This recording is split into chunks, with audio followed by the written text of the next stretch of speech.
Magaalaa Arsii Asallaa keessatti baazaariin guddaan kan Waandoof keessatti hammatee bifa bareedaa fi haala addateen ijaaramuuf qophii irratti argama. Kanuma ilaalchisuun ergaa fi waamicha guddaa akka guutuu biyyaatitti hoogganaan mana marii majlisaa godina Arsii kan ta'an Sheek Jamaal Bashir waan jedhan qabu.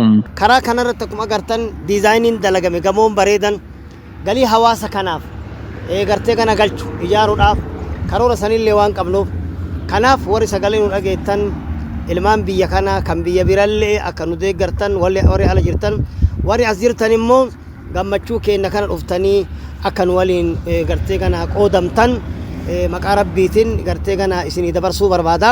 Kana malees hooggantoonni gurguddoon akka guutuu biyyaatitti aalimoota ustaazotaa, hayyoota beektotaa, abbootii qabeenyaa gurguddoo fi keessummoonni hedduun akka sagantaa guddaa kanarratti argaman Sheek Jamaal Bashir eeraniitii jiru. Sagantaa kanarratti ulamaa inni gurguddaan biyyi kun qabdu jalqaba irratti majlisni pirezidaantiin keenya ka majlisa federaala Itoophiyaa Dr. Sheek Haji Ibrahim asirratti gartee kana akka argamanitti pirezidaantiin mana marii keenya musliimoota naannoo Oromiyaa ustaaz Gaalilleen akka argamanitti hanga gartee ustaaz Raayyaa Kaamil Shamsuu eenyu jenna warroonni gartee kana biyyi kun namni biyyi kun silaa hin qaba ka jedhame sikkoo fi mandootti gartee kana Hararitti warri Harari warri Jimma hundi isaanu anamma gartee kana naannoodhaan maqaa hin dhayuun daldaltoonni beekamallee namoonni abboonni qabeenyaa beekamolleen hundi isaaniitu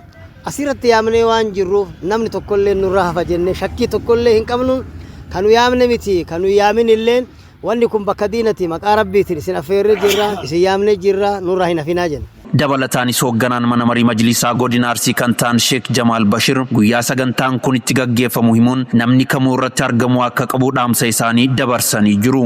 Guyyaa caamsaa bulii 10 bara salgaffaa bara 2017 jechaadha yaaminsa kana maqaa rabbiitiin akka nurraa hin hafne akka argamtan isin yaamne jirra. Wassalaamu alaikum warahmatullahi wabarakatuh. Wa alaikum salaam warahmatullahi wabarakatuh.